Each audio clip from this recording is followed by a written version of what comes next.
बिहार के हर चौराहे पे कुरान जलने वाला है। हम बिहार के हर चौराहे पर कुरान जलाने वाले हैं और उतने से भी संतुष्टि नहीं होगी तो अब रावण नहीं जलेगा, अब मोहम्मद अली और अबू बकर जलेगा। मैं बिहार के माननीय मुख्यमंत्री जी और सम्राट चौधरी गृह मंत्री आप हैं, डीजीपी साहब और नालंदा एसपी से अनुरोध करता हूं कि हमारे जज्बात और एहसासात के साथ खिलवाड़ हो रहा है। आप ही समझ लीजिए जिस तरीके से वो कश्यप ने बेहूदगी की है, जिस तरीके से घटिया शब्दों का इस्तेमाल किया, जब मुसलमानों का कोई रिश्ता नहीं है उस मामले में, न मुसलमान ने ऐसा कोई काम किया है, न मुसलमानों से कोई मामला होना चाहिए।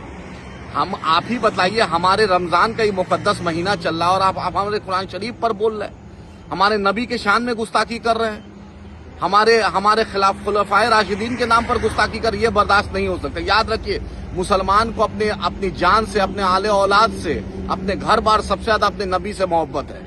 किसी भी कीमत पर, सम्राट चौधरी जी आप होम मिनिस्टर है, किसी भी कीमत पर याद रखिए हम ये बर्दाश्त नहीं कर सकते हैं। मैं नालंदा पुलिस के एसपी साहब से, डीजीपी बिहार से, होम सेक्रेटरी साहब से आपसे मुद्दबाना गुजारिश कर रहा हूं कि हमारे जज्बात और एहसासात से मत खेलिए, हमारे सब्र का इम्तिहान मत लीजिए। अल्लाह के वास्ते, अल्लाह के रसूल के वास्ते, भारत संविधान से चलता है और संविधान को पालन करना आपका कर्तव्य है। जिस तरीके से उस हरामजादे ने जिस तरीके से बोला है, ये दिल के एक एक एहसास को मजरू करा रहा है। उसके घर को कुर्की जब्ती कीजिए, आप उस पर एनएसए लगाइए, लेकिन याद रखिए कि हमारे नबी के शान में गुस्ताखी हम बर्दाश्त नहीं करेंगे।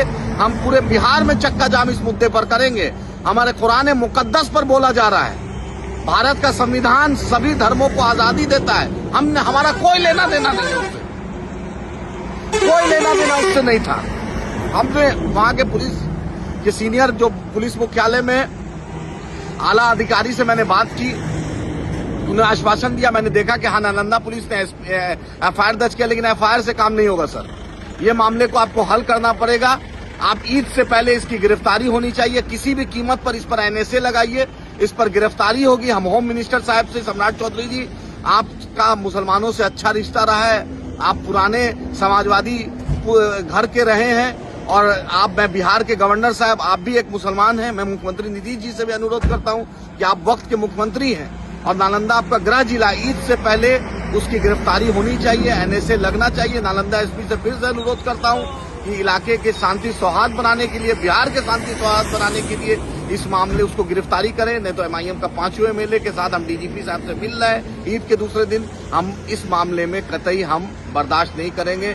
हम ये समझ लीजिए, ये दिल को झंझोर रहा है और मैं फिर से आपसे ये अपील कर रहा हूँ, गुजारिश कर रहा हूँ, इस मामले को जल्द से जल्द इसमें गिरफ्तारी कराइए और जल्द एनएसए लगवाइए, कुर्की करवाइए। जो आप पुलिस प्रशासन कर सकता है करे, लेकिन हमारे नबी के शान में गुस्ताखी, हमारे कुरान मुकद्दस पे कोई इस तरीके से बोलेगा, हम इस चीज को बर्दाश्त नहीं करेंगे। हम संवैधानिक अधिकार में हैं, लेकिन हमारे सब्र का दामन को तोड़ने मत दीजिए, हमारे दिल को मजरू होने मत दीजिए। बिहार को बचाइए, इन जैसे हरामुद्दहर से बिहार को बचाइए, जो बिहार के अमन शांति को बर्बाद करता है, उससे बचाइए। और फिर से नालंदा पुलिस और बिहार के डीजीपी साहब से अनुरोध है, गिरफ्तार करके ऐसा दिखाई सजा दीजिए ताकि कोई दूसरा इस तरीके से हरामुद्दहर पैदा नहीं। उम्मीद है कि बिहार पुलिस इस पर संज्ञान लेके, होम मिनिस्टर इस पर संज्ञान लेके तुरंत कार्रवाई करेंगे और बिहार का अमन को बहाल करेंगे, बिहार की शांति को बहाल करेंगे।